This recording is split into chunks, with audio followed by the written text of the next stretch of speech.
Hi, friends. Welcome again to Coffee Break. This is Dr. Michele. I had some technical difficulties earlier that I need to fix on my own, but I hope that I am coming clear, that I'm coming better, that I have audio already. So, for those of you who are in this stream, please join me for the next 30 minutes. For those of you who are waiting already, I hope that you can again join me. You can sit down with me, and ang masasabi mo lang dito talaga that there are just some things way beyond our control, that no matter how much we really would like to control and to prepare for everything, ayan, may mga nangyayari, may mga hindi inaasahan na nangyayari, and it's just way beyond my control. I have to change gadget for this. So I hope that you will join me for the rest of this live stream, because there's something that I forgot for it to do, and then I just to really pray for everything.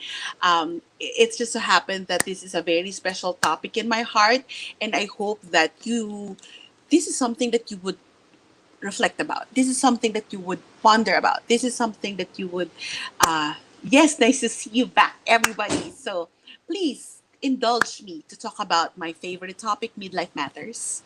So kung meron kayong mga tanong, people my age, late 30s, 40s, and 50s, you might have some questions regarding midlife. And this is a perfect opportunity for you to ask those questions. So please do join me, get your tea and get your coffee, whatever you're having this afternoon, because there's so much that we can ponder about. There's so much that we can reflect about regarding this topic on midlife. And if you can hear me, if you can just tell me what's the first thing that comes to your mind when you hear midlife. Friends, anong naaalala mo? Anong word that you connote when we say midlife? Pag narinig mo yung midlife, because our topic, of course, is midlife matters. What happens to you? What comes to your mind when you hear the word midlife? Yan. Please share with me your thoughts, share with me your opinion, share with me your crossroads. Ganda, JP. That's crossroads. What else? Crossroad. What else can you recall? What else do you realize when we say midlife? Anong nare-realize natin?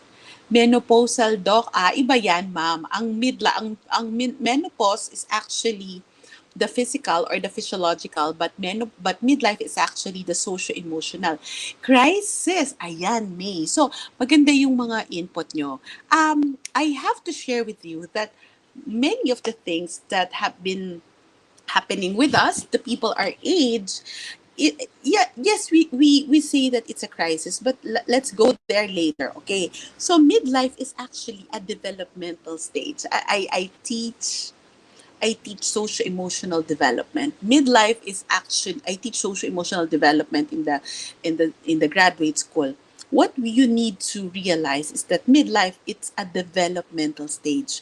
We all go through that, and it's part of adulthood. So kaya lang nagkataon na meron tinatawag na yung ating young adult, at ito naman ay ang middle adult. So mid gusto ko yung mga abad, Joreen, dramatic change. Hindi ka naman nandito, iha, di ba? Wala ka pang drama at dramatic change sa buhay mo. Examination of past and future. Belle, aging gracefully. I love it. I love your answers, friends. So if you like to look at it, midlife may be happen.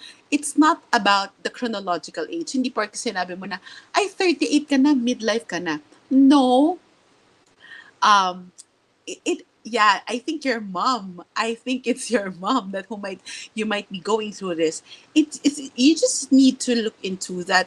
Midlife can happen early to some people, and midlife can happen later to some people. Ako, for some reason, it went to me early. I experienced that very early. So kaya when I turned 40, share ko lang sa inyo, when I turned 40 in way back, I think this when I turned 40, one thing that I did, it's actually, one is to finish my PhD. Another one is that I wrote this 40 days reflection to midlife. 40 Days Reflection on Midlife. It's actually in my Instagram and in my Facebook page. What are the things that happening in midlife? It's like confrontations. It's like new realizations na before it has a different meaning when we were younger, maybe in teenage life, on sabihin na natin early adulthood. But when we're in midlife, things have a different meaning. Things have a different depth and a different purpose. So, yan yung gusto kong makita natin ngayon. So, what could be that? So, midlife, I would like you to realize that midlife, it's actually the stage of middle adulthood. So, midlife, we have the young adulthood, yung mga tinatawag nating yappies, young professionals, or people in their 20s and in their early to mid 30s. That's actually young adulthood. The middle adulthood is maybe like you and me raising big kids. Not some of you, some are even giving birth, but maybe in the age of very late 30s. Yan, very late 30s. So among you are here onwards, and it can actually happen until we're 50s. So it yes, because it's middle adulthood. Because the late adulthood, it's actually the golden years, or what we call the aging years. So midlife is actually more than an age. I would like to look into what are midlife, what is midlife is about, or beyond midlife. So let's look at these things. The first one is midlife is more than age. Hindi siya basta edad. Hindi siya automatic na. And some people, hindi nyo ba napansin, we all have different sense of maturity. Some people, parang ito na yung nangyari. Ito yung, some people, parang, wow, ito yung, ito yung, ito na yung edad mo, pero parang bakit parang bata ka pa rin? Parang nagdadalaga ka pa rin. Parang nagbibinata ka pa rin. Have you encountered people that what? Parang ang dami pa nilang issues, ang dami pa nilang concern as they go through their adulthood, and as if they didn't evolve. So it's not about age, but you would see that those are actually the psycho-emotional and psycho-spiritual changes that develops in the person. So that's midlife is more than age. So it's not solid with age, but somehow it happens sometime. Hindi yung pagtuntong ko ng 37, midlife na to. There's nothing like that. It's supposed to be, it's relative to the person. Okay, so the next thing, who among you are at this stage? Umami na kayo sa akin. For those of you who are watching this live stream, you can just tell me, is this happening to you beyond? So that's 37 above. So yan. So the second thing, midlife is not about looks, self-appeal, or body image. Yan yung gusto kong makita natin. Hindi ito katawan lang. Because there's a lot of readings na parang, ay, wala na siyang hindi na siya appealing, it's no longer sexy. Di ba sa Pilipino nga, parang may asim pa ba yan? May X factor pa ba? May sex appeal pa ba? No, it's not about that. It's not about, I think that's such a very juvenile, a very immature way of looking at midlife. So, midlife, it's just not about, ay, kailangan yung katawan ko ganito pa rin. Kailangan yung image ko, parang yung project ko, hindi ako nagiging older, hindi ako tumatanda. Parang yan yung connotation ng iba. Do you know people like that? Na parang, hey, you're already at this age, but you still want to feel as if sinasabayan mong magdalaga yung anak mo. Have you encountered people na ganon? So, it's something to reflect about, because midlife is not about looks, it's not about sex appeal, it's not about body image. Some will call it that. It's likely the second teenage life, but I'll tell you later kung ano yung pagkakapareho nila. No, it's not the teenage life, kasi yung teenage life, hinahanap natin yung sarili. In midlife, tinatanong natin sa sarili, ito ba talaga ako? Mas lumalalim. Kaya, sometimes, suplada man. Pero pag parang, okay, medyo older na siya, and then parang, pero bakit wala pa rin siyang lalim? Ba't parang ganun pa rin kababaw yung mga insights niya? Parang, do you really want to live longer like that? Do you want to age as if nothing happened to you, nothing really changed inside you? Yeah, are you familiar with what I'm saying, friends? And then, some said that midlife is loss of opportunities. Parang ay mahirap na mag-apply ng trabaho kasi yung age, also Also, paano pa ako magkakaanak at yung iba, di ba? Lalo na yung ladies, nako, ang tawag huling biyahe sa asawa. So parang, naku, baka hindi ako mag-asawa kasi ito na yung edad ko. But you know what? I just recently read an article that in midlife, the average age of people who have successful startup business is actually 45. Bakit? Either male or female, wala ito. But because of the experience and because of the knowledge and because of the insights that we may have, that actually parang that makes us riper, mas hinog, mas mas hindi ito loss of ako I don't agree that it's actually loss of opportunities, but maybe we just might have to shift how we look at opportunities. Friends, for those of you who's agreeing, I beg to disagree. Kasi baka we're looking at the wrong windows. Baka hindi na ito yung oportunidad na para sa atin. Baka hindi na ito yung bagay na babagay sa atin. I see it that way. It may be a time that we lost opportunity in some areas, but we gain bigger opportunities in direction in others. So that's it. And the fourth one, it's actually parang in midlife, some people see it as a loss of purpose, especially now in this pandemic. Di ba napakahirap kasi parang, wait, nawala na ako ng trabaho, o kaya I'm stuck at home and then I'm doing everything for the family. Parang yung career ko, parang ganito na lang ba? Ganito na lang ba ako lagi sa bahay? And maybe for some, it's actually a revisitation of their purpose. They are revisiting their purpose. It's actually, some may look at it that we don't want to look at the future.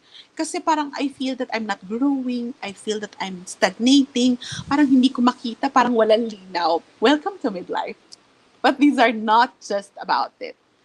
Hindi lang yan about age, hindi lang yan about looks, it's not just about opportunities, and it's not about loss of purpose. Midlife are not just about those. So how can we look at midlife? I would like it to focus on the are you still with me, friends? Can you relate with what I'm saying? And for those of you, please share this to other people your age who just might be, trying to gain ground. And I have this book. For those of you who don't know me very well, I have this book written in 2019. This is the book. This is the first copy of the book. Nakikita nyo ba? It's called The Beauty of 40. It Unwrapping the Gift of Midlife. This is published in 2014. Okay.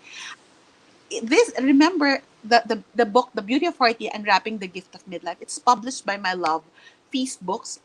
Actually, it's on sale right now, I think until Friday in Lazada and in Shopee under Feast Books. So, if you would like to get to know.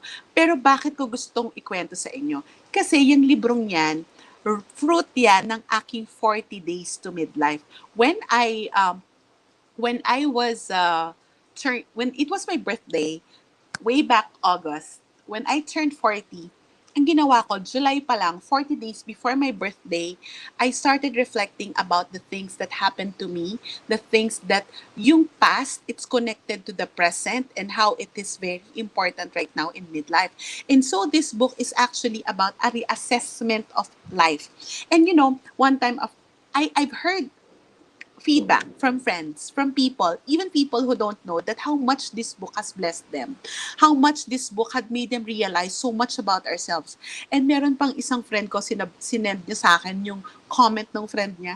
Parang ako yung kausap ni Doc Echel as if I feel that she's actually conversing with me and talking with me about my midlife journey. So if you think that you need to delve deeper into this topic, please indulge yourself in that book, The Beauty of 40. 40 is just a number, okay? It's just a symbol. But I would like us to reflect about our ideal self and our the young adult self and the midlife self. Ito yung contrast na gagawin natin ngayong hapon. So, I would like to remember when we were young, unang-una, when we were, so let's look at how we are when we were 20s, when we were at our young adult stage. At ngayon naman po ay kung nasaan tayo. And for those of you na younger, like ikaw, Kier, if you are younger, na hindi ka pa nagmi-midlife, your midlife is about maybe 38 to 40 and above, kung hindi pa, and then prepare yourself. Kasi ito yung mga bagay na dapat natin pag-isipan. So the first one, are you with me, friends? Yung mga sinasabi nyo na it's a crisis, yung mga recitation ng mga tao dito kanina, it's a crisis, it's also a crossroad, menopause, aging gracefully, examination of past and future, dramatic change, and everything. Yes, they are part of midlife. And let's look at it this way. When we were younger, like when we're teenagers or maybe when we're starting to work, isinit hinahanap natin kung sino talaga tayo. We are developing our identity. Di ba ang hilig natin na I am unique, ako to, ito yung gusto ko sa buhay. And we have so many ideals. We have so many ideals for our life. We have so many ideals for ourselves na ito yung gusto kong gawin, di para but we're trying to see where we fit in and what we can do best. Na dapat pag ako yung nagtrabaho, ganito yung look ko. Dapat pag ako nagka-boyfriend or ako nagkabahay or ako nagkaroon ng anak. So we have too many ideals. And it's nice. It's good because it's actually our source of motivation during those times. So can you relate with me? Can you share with me? Do you have ideals? Do you have motivation when you were that age? So we know that, and those are the things that. But at some point, I don't know how, but psychologically, we came to realize that that ideal self that we're working on we are actually showing us our real self.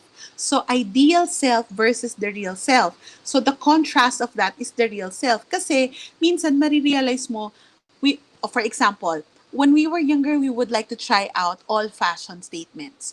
We would like to try out everything that ay, gusto ko itong subukan. Ay, ginagawa nila yon. Parang, okay, bandwagon effect. Kung ginagawa nila, try ko rin.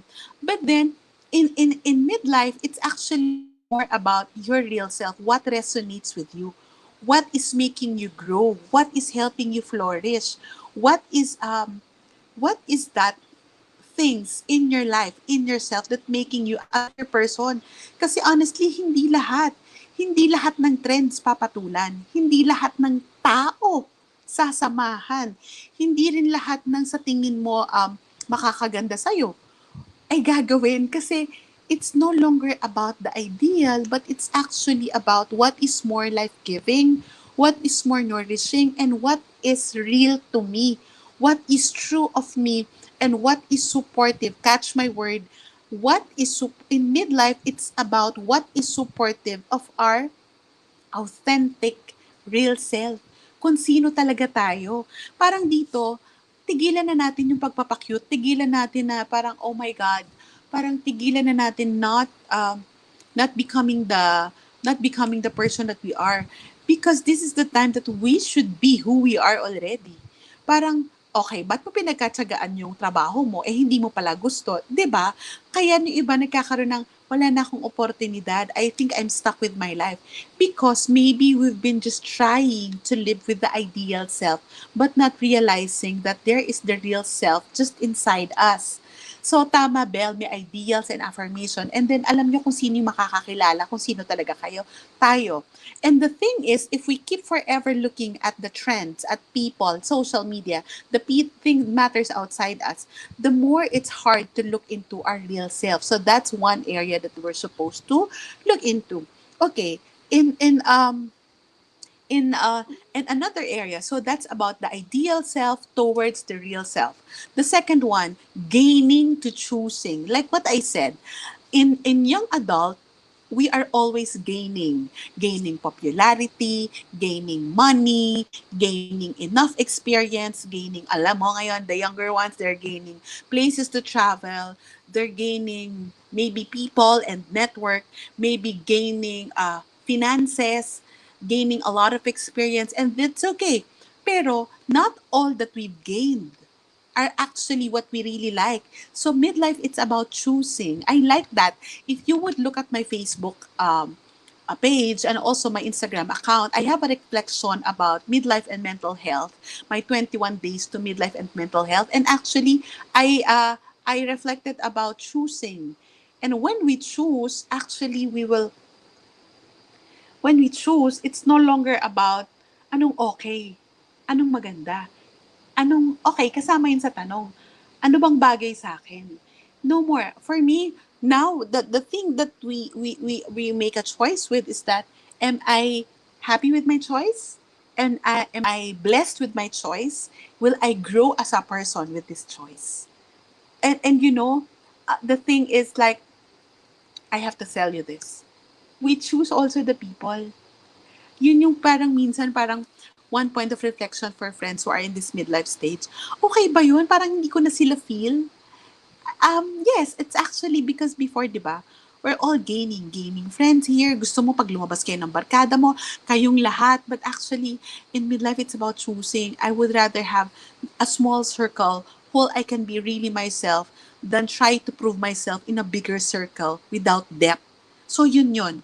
So that's the social connections. And then gaining and choosing, of course, di ba, we've gained so much. We try to try out this outfit. We gained so many clothes, so many attires. Pero alam nyo, pag now try to sift through, hindi lahat ng pinili natin when we were younger, hindi lahat ng style natin, yun tayo ngayon.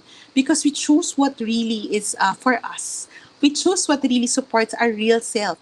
We choose what really would we want for a good life. Uh, there's might be a reason, Zyrene, there might be a reason why your mama has no friends. Because yeah, it's not, yes, it may be becoming a minimalist, or maybe they're just trying to choose the people she trusts. Because we don't trust anyone. We don't trust just anyone. Ayaw na natin, ito lang yun. Ayaw na natin makipagplastikan. Ayaw na natin ng temporary. Ayaw na natin ng parang may masabi lang. May masabi lang na ganito para makagmagyabang, or para walang masabi yung ibang tao. So that's what choosing is. So we choose what is already. Kaya I think many of us in this midlife stage, di ba we struggle? Parang okay lang ba to? Dati ganito yung, we always have that comparison. Dati ganito yung gusto ko dati ganito yung diskarte ko. Whenever I'll celebrate, it's always like this. So is that okay? Yes, because it's already about choosing what is, as I said earlier, life-giving, choosing what resonates to us, and choosing what will make us a better person. So that's another thing. So here, I would like you to realize that, and that's about gaining and choosing. No worries if we are already have gained when we were younger, but now if we don't know how to choose what is real to us, what is really life-giving for us at this stage, and then we will just be forever chasing everything without being who we are. Diba? Yan yung key doon. Kaya natin pinipili. That's why we choose, because we want to support our authentic self. The third one. Okay. The third one, and actually very strong. I like the word slow, but okay, yes, Floor. At this age, we don't like plastikan. Real life and real relationship matter. Diba? We know what is essential. And then, the next one, rush. Uh, if you come to think of it, di ba nung younger tayo, I remember my mom, sabi niya, ba't hindi kayo nagpapahinga? Like, I would have work from Mondays to Friday. And then some nights pa yan, mag-date pa kami ng ex ko, meaning my husband. And then there are some nights that we would go, I would have master's class, because when I started working, I started taking my master's degree also. Hindi pa online class noon, so I would be on master's class, MA class for 2 nights per week. And then on Saturdays, some Saturdays I have class in the morning, or I will study, and then in the afternoon, um, sometimes we attend our singles gathering, and then some Sundays naman, either I go out with friends. Parang sasabihin ng mommy ko, hindi ka pa napapagod? And I realized that because natatawa ako rin sa mga young ones na always gung-ho, na walang tulugan. Sige na, walang tulugan. And it's okay. When we're young adults, that is okay, because we would like to achieve so much. We would like to brace through so much. And I think our physiology can also take it. And our lifestyle can. But in midlife, it's actually the invitation for midlife. It's not actually to rush, but to go slow. Kaya, minsan, we would like to reflect, And going slow, it's actually reflecting. Going slow, it's actually checking, ah, ito pa ba yung para sa akin? Ganito pa ba yung gusto kong buhay? 'Di ba? Yan yung mga gusto kong ma-realize niyo, friends, that if you are at my age, the some solutions are actually more about slowing down. Because when we were younger, our automatic tendency is to fight, go, move, 'di ba? Rush. Sige na, faster, bilisan natin para ma-achieve, climb up the corporate ladder, to be able makaipon agad para ganito na yung mangyari. But now, there is beauty in slow. Di ba yung parang you're simmered to perfection? Unti-unting dahan-dahan. Kasi in that slowing down, we are able to recalibrate ourselves. We're able to see and smell the flowers. We're able to be a plantita or a plantito. We can be able to enjoy life more. Even though that life happens, yan ang maraming nangyayari sa atin ngayong quarantine. It's hard for us to reconcile that life is no longer about rushing. Life is no longer about being in one place here one day before. I can remember parang one day ang dami mong na-accomplish, parang nandun yung fulfillment natin.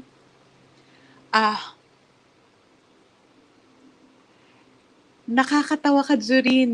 Back when you were my prof at this time, you have so much energy to do all the things na sabay-sabay, and yet you enjoy it when you're sharing with us. Yes, I am enjoying it, but I've learned, kaya nga people think of me as a go-getter, and people think of me na parang yan si ate laging busy.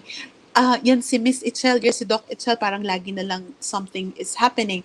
But I realized over the past years, I'm turning 44 this year, by the way, this month. What I realized is that there's beauty in slowing down. And that is actually, sabihin na natin hirap na tayo sa quarantine. But actually, the blessing of quarantine is to learn to slow down. That, saan ka nagmamadali ka, friend? Nagmamadali ka, te? Saan ka punta? May naghinahabol ka? We cannot be forever hastening and rushing, because it's our mental health, it's our physical health that would be compromised if we keep pushing and pushing, rushing and rushing, even though that there's a lot of things beyond our control. You know, kanina, when what happens to us adults when we're rushing too much? I would like to ask you, what happens to you when you're rushing too much? Anong nangyayari sa'yo when you're rushing too much? Diba? Any questions, any answers here? What happens to you when you're rushing too much? Meron? Meron kayong sagot? Diba? Anong nangyayari sa atin when we're rushing too much? Nagiinit ang ulo. Di ba minsan nagkakaiwan-iwan yung gamit? Nagkakalaglag-laglag na may nasisira. Nakakapagod. Yan, tama, Bel. Nakakapagod. Tapos more ka nagkakamali. Yes, agree. Nasi-stress, wrong decision, nagiinit ang ulo. 'Di ba? O, 'di ba? Bakit ka nga ba nagmamadali? Saan ka pupunta? That's true. Come to think of it, kaya kanina, I have tech glitch. You know that I do my live stream on my own. Wala akong any support. It's just me. So what I did, okay, I need to slowly recalibrate myself. So instead of pushing for that broadcast na yung mic ko is not working, I have to recalibrate myself so that I can think properly and broadcast. Okay, so anong gagawin ko? Ako lang mag-isa to. Okay, I think you who are following this, you would actually listen, you will actually, if you really would like to listen to this broadcast, what you would do is will just check it again, right? Pero, kung kaninang tinuloy ko at ako'y nataranta, lalo akong nagkapalpak-palpak. And that happens because when we go slow, actually one of the favorite quotes I have of midlife, it's actually said by a nun, by a Senecal nun, when I took this retreat from them. It's midlife is for the body, the spirit to catch up with their bodies. Diba? Because when we were younger, we're actually moving so fast. And sometimes our spiritual side, our spirit, cannot catch up with what's happening. But when we go slow, it's actually going to our fourth area. So if the young adulthood, it's about the ideal, and then midlife, it's about real self. Young adult, it's about the second is gaining to choosing in midlife. The third one, it's about rushing to slowing down. But actually, the fourth area is that our bodies, we are focused on our bodies when we were younger, but our physical, but actually, midlife is more of the spiritual quest. Mas lumalalim. I'll repeat that. Midlife is our opportunity for the spirit to catch up with the body. The spirit to catch up with the body. Ayoko naman personally, kasi nung na-realize ko yun, oo nga no, para na lang laging nagmamadali, kailan magre-reflect, kailan talaga magdadasal ng taimtim, kailan, we cannot just rush, kailan ko papakinggan ko ano yung sinasabi ni Lord sa buhay ko. And I hope that you try to reflect about that. Because when we were younger, we're always focused on the physical, how we look, what we eat, and in everything. And midlife, it's actually the invitation for us to plunge deeper into our spiritual self. Na yung self natin na regalo ni Lord na konektado sa mission niya. Ang ganda-ganda nun, friends!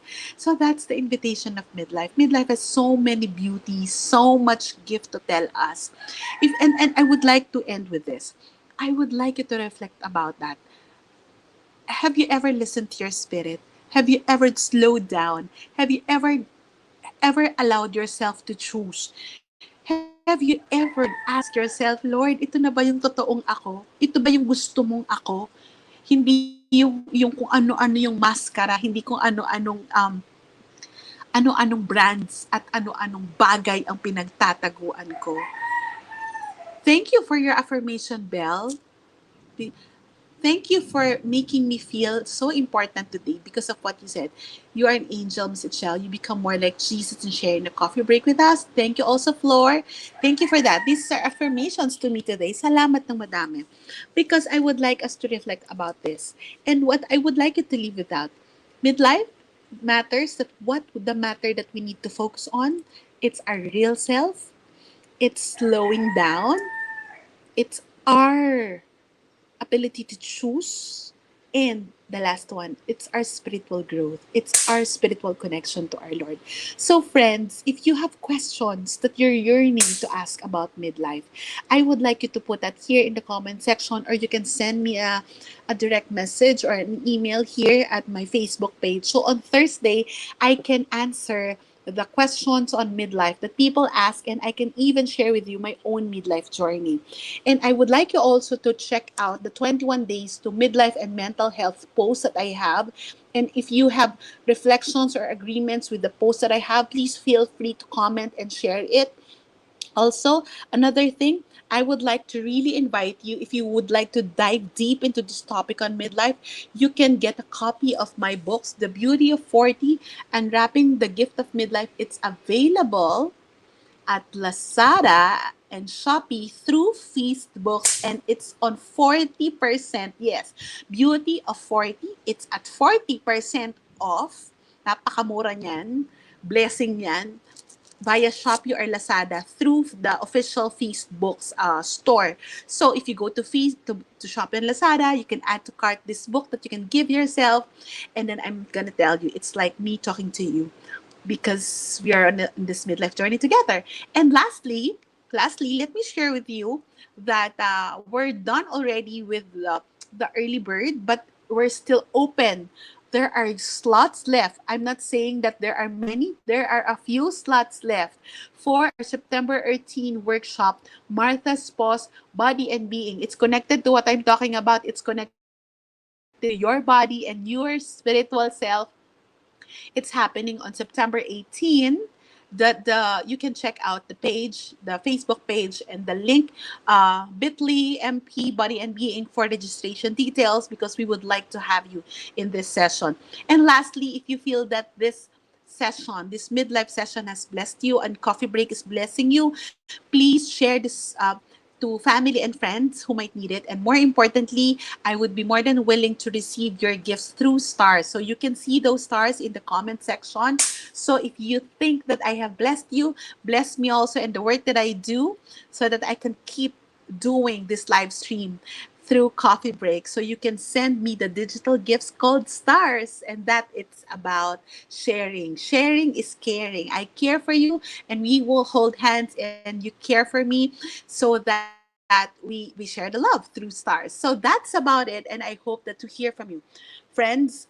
Ladies, lalo na, I hope to really hear from you regarding your thoughts on midlife. Put that in the comment section. Send me a direct message, and I will continue this discussion on Midlife Matters on Thursday. God bless everybody. Happy midlifing.